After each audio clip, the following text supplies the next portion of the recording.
All right, so this is going to be a little bit different from the other videos. We're not going to do anything technical. We're not going to, it's not part of an Odin series or anything like this. I'll start by saying I have a new series that's coming up called Odin in Practice, where we will be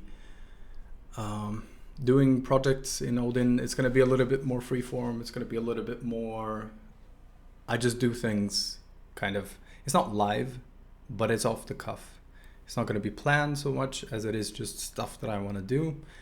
And it's effectively me just showing me doing that stuff, right? Mistakes and all, everything is just sort of bare, right?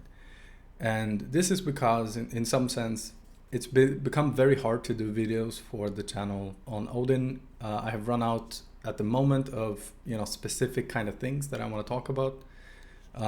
And this is a way to kind of stimulate that.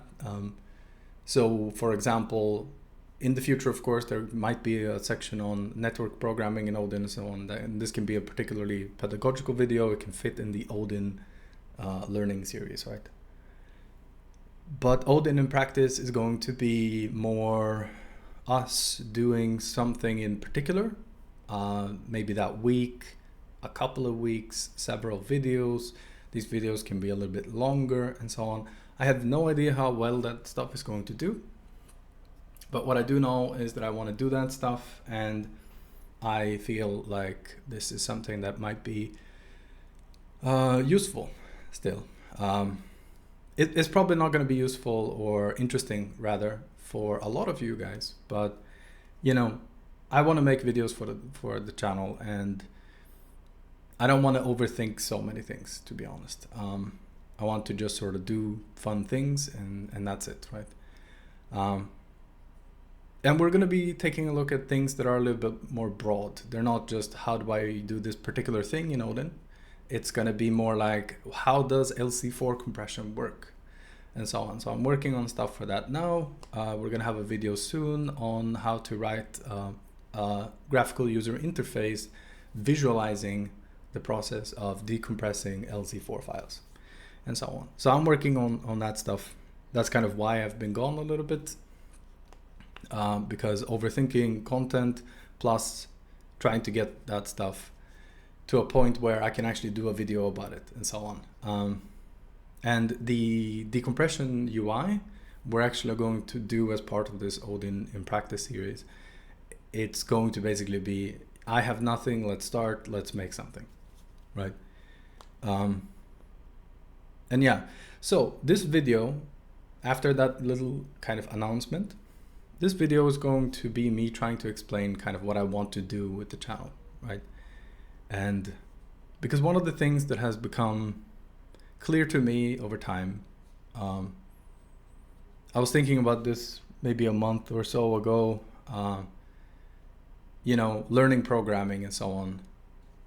Back when I learned programming, so for some context, this is not going to be my life story or anything, but back in 2001, I started to learn programming. And I learned programming because I wanted to be a hacker. And that was, of course, completely misguided. I mean, it did get me somewhere, so, whatever. But when trying to learn how to become a hacker and so on, I talked to someone, shout out to Moody Man on QuakeNet IRC back in 2000. I have no idea.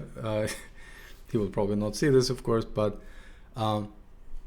yeah, so I asked just a random person, honestly, on IRC, how do you become a hacker, right? And one of the things he said was, he wasn't a hacker, by the way, but I guess he somehow knew that, well, a hacker should probably be able to program, right? And he was right. That's correct, for at least for the time, because basically everything in hacking back in the day, it was essentially mostly stupid shit like buffer overflows and so on. And, writing into the stack because programmers just didn't care enough. It's actually kind of hard to even explain how stupid shit was back then.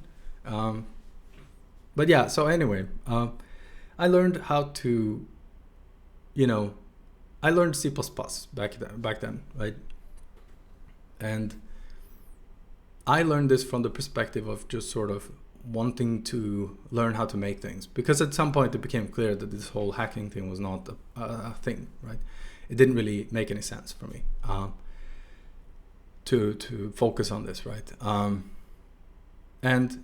But I did find a love of programming, and I really learned that I love making things, right?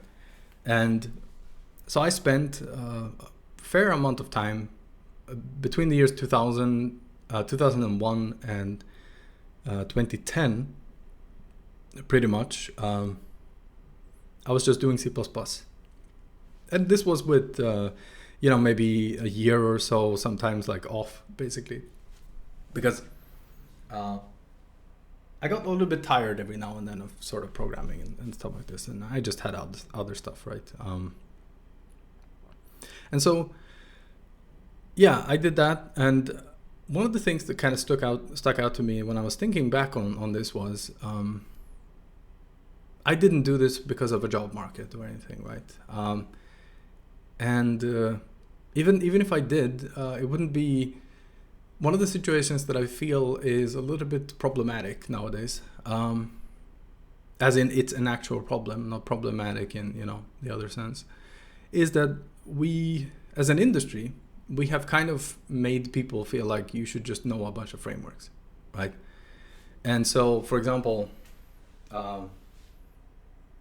if someone asks you like, oh, I want to become a programmer, I want to make these apps, right? These, web apps and stuff. Well, the absolute most natural thing that people say or whatever is you should just learn React, right? And React is an incredibly bad vehicle for learning programming. I don't think it's even, it's just bad. I think you don't learn any useful structures and patterns, and not patterns in design pattern sense, but rather, just programming patterns, right? You learn very few of those in React. And I think that's a problem.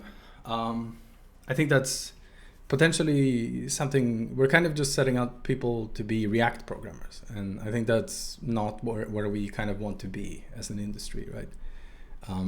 Not least because React is kind of shit also. So yeah, I don't really want to go too deep into that, right? But there's this sense that, React is somehow the de facto standard, of course. I mean, there are YouTubers that literally have said these things, right? React is the de facto standard. They would rather that you learn React and then you learn Next. And you basically don't touch anything else, right? You might ask them at some point, are you saying that because you get paid by these people? Maybe, but I want to make the channel maybe, let's say, a counterpoint, because there is this attitude that goes along with that kind of stuff. This attitude that you should never make your own things. You shouldn't, and they say this even, for hobby projects nowadays. I have seen hobby projects on show Hacker News, right? That basically, some of the comments are like, why didn't you just use this? And that's just kind of missing the point, right? And I feel like if everyone kind of acts like that, what we get is really just people who don't know anything at some point, right? Because no one actually builds anything. No one actually makes things and learns from them, right? Reinventing the wheel is how you learn how the wheel works in some sense, right? Make things for fun. Make things because you want to. Make unnecessary things. Make things no one asked for. Make things because you want to. Make things just for practice. Remake the same thing you did before, right? Just make it all over again. Become better at it, right? There are so many things that, we have to just make things just for making things sake sometimes, because that's how we become better programmers, I believe, right? I have less work experience than a lot of people that I've worked with, but I have never felt like any of them have made the same amount of things that I have, right? I just have more experience making things, knowing how to put them together, and so on. And that's not to say that, oh, you know, tooting my own horn or anything. It's more like, I believe that that's just the way you become better at things. You just do it over and over and over, right? And so, yeah, I want the channel to be maybe a voice, let's say, of dissent in a sea of people who believe that making your own thing is somehow, you know, the default is to use someone else's thing all the time, right? Even though, for example, making your own thing could be simpler, you can understand it more easily. It can have less surface area to fail. It can be made literally by better programmers. Because do you actually believe that everyone out there is better at this than your own colleagues? If you believe that, one, I think you're wrong. Two, find a better place of work and become a better programmer yourself, I would say. Also work on your self-esteem a little bit, right? The sea of NPM and Rust crates out there, it's not made by the best of the best. Even if it was, these people make mistakes and they make overcomplicated bullshit, right? You absolutely do not need everything that they do, right? I saw there's this parsing package basically for Rust that one of my colleagues kind of pointed out, or he used in something, right? It's 6,000 lines of code that you import to just get like a basic parser of things. 6,000 lines. You can make a basic parser that does the same job probably faster, very likely, where you have all of the code on your end, right? In a few hundred lines of code. Let's say on the upper end of that, maybe you're at 1,000. That's still 1/6 of the size. I mean, some perspective is nice here, right? Making things yourself is often the better way to do things, even in a production context, believe it or not. And so, yeah, I think I'm not going to harp on that too much, but, you know,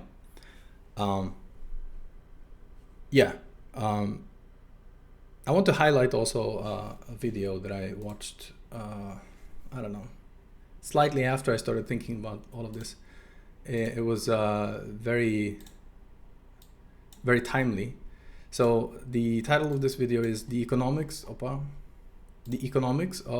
Programming Languages. Whenever I click, it jumps down, okay. Okay. So The Economics of Programming Languages by Evan Czaplicki. It was a strange loop, I guess in St. Louis. It's usually in St. Louis. And so, yeah, it was. So this talk, first of all, it's super funny. You should watch it only for, you know, there are some great jokes in there and so on. But I found it very insightful. It kind of talks about the money flow that flows into programming languages from different sources and so on, through the companies that sponsor them and so on. And on, you know, on one end, it's sort of like, you know, some of this money there's a staggering amount of money flowing into languages to some extent, and with massive organizations behind them, right? And on the other end, you have people in kind of these smaller ecosystems with zero money flowing into them, basically. You know, where money is counted in the thousands of dollars versus companies that have hundreds of millions of dollars to allocate to things like this. And so this got me thinking a little bit about sort of the landscape. I talked about before sort of how, you know, how it was when I learned programming. And one of the things that actually stuck out to me after this talk was when I was learning programming, no one kind of owned my experience. No one guided my experience, right? And this is for good and bad, right? It was for the better because I wasn't stuck in some kind of React ecosystem, you know. I wasn't stuck in any kind of ecosystem when I learned anything. right? I didn't learn the React way of doing things. I wasn't stuck in some kind of Java swing way of doing things where I can only think in terms of, these types of things, right? I learned much more fundamental things. I was driven by a sense of wonder, first of all, and a sense of just sort of, I just want to learn about how to do things, period, right? In a much more broad sense, right? And back then, it was, honestly, you didn't have a lot of like super guided stuff. One of the things that stuck out to me when I think back to all of that, right, is this. This has existed for longer than most people have been programming, to be honest. And back in 2001, 2002, maybe, I basically found this, right? And this kindled a special type of magic for me in programming, right? Because it allowed me to make things that made computers talk to each other. And for some context here, because a lot of people, the internet is just sort of something that just sort of is there, right?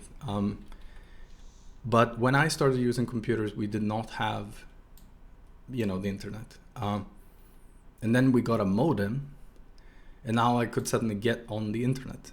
My computer could talk to other computers. It did so via a phone line, right? It was slow. It was garbage in so many ways, but there was a magic to it, right? This was something new. It was exciting and amazing, right?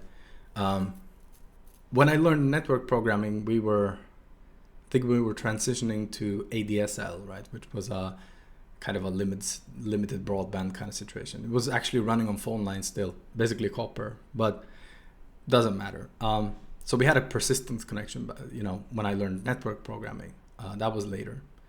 But yeah, one of the wonders of using computers for me has always been, sockets, one computer talking to another, and so on. And when it comes to programming, all of this stuff is built on effectively BSD sockets. So that's Berkeley Software Distribution sockets. So BSD you might recognize from FreeBSD and so on nowadays. BSD used to be basically a distribution of Unix that was, for lack of a better term, amazing, right? This is, the lineage that BSD has. Nowadays it goes into OpenBSD, Dragonfly BSD, NetBSD, and FreeBSD, where FreeBSD is probably the most popular. And so, anyway, this stuff, right, network programming and so on, opened up a whole new world for me, right, when it comes to programming. And if you look at this, right, this all basically talks about the C interface to all of these things, right? It's basically just talking about C code for doing these things. But the thing that if you're in the know, let's say, nowadays, you'll understand that if you've seen any kind of network interface and the language and so on, usually they look like this. Now, why is that, right? Because everything is based on this. This is simply how computers do networking under the hood. And basically, most languages have essentially the kind of lower level layer for doing this, right? They basically do stuff like this. You can build things on top, of course, but this is basically what's going to happen, right? And when I was learning programming, it was much more about learning stuff like this. This is an abstraction, sure, right? Effectively, this is a framework for doing network programming, right? Make no mistake about it. But it is now completely fundamental, right, to how everything works. This is simply how you do network programming, period, right? It's not React. React is a small blip in UI in comparison to this, right?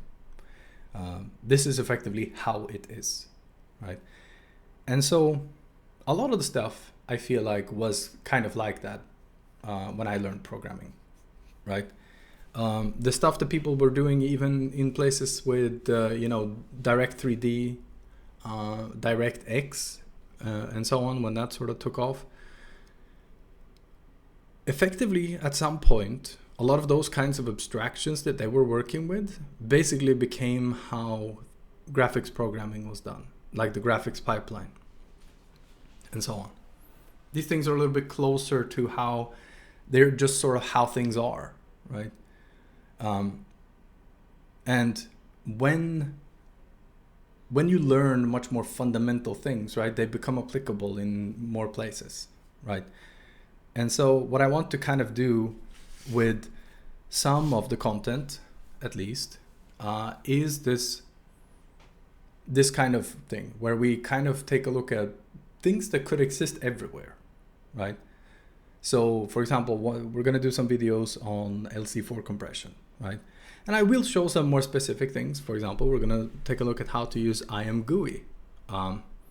And IMGUI is a library for making immediate mode GUIs. We're going to go over that in that video, what that means, and so on. And we're going to use that to create a graphical user interface for visualizing the decompression of LC4 files, right? And so on.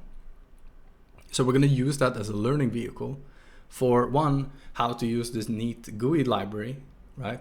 And this GUI paradigm, right? So we are going to learn a bit more fundamental stuff, because it's not just about the library, it's also about the immediate mode paradigm, right? And then we're going to use that as a vehicle for also learning about this stuff, right? And we're going to do projects that are of that nature. So we might do a network service and actually go over sockets, for example, right? And stuff like this, right? And so this is what I want the channel to be. We're going to do projects. We're going to do them because it's fun. We're going to do it to learn, right? We're going to do it to make something, make stuff, right?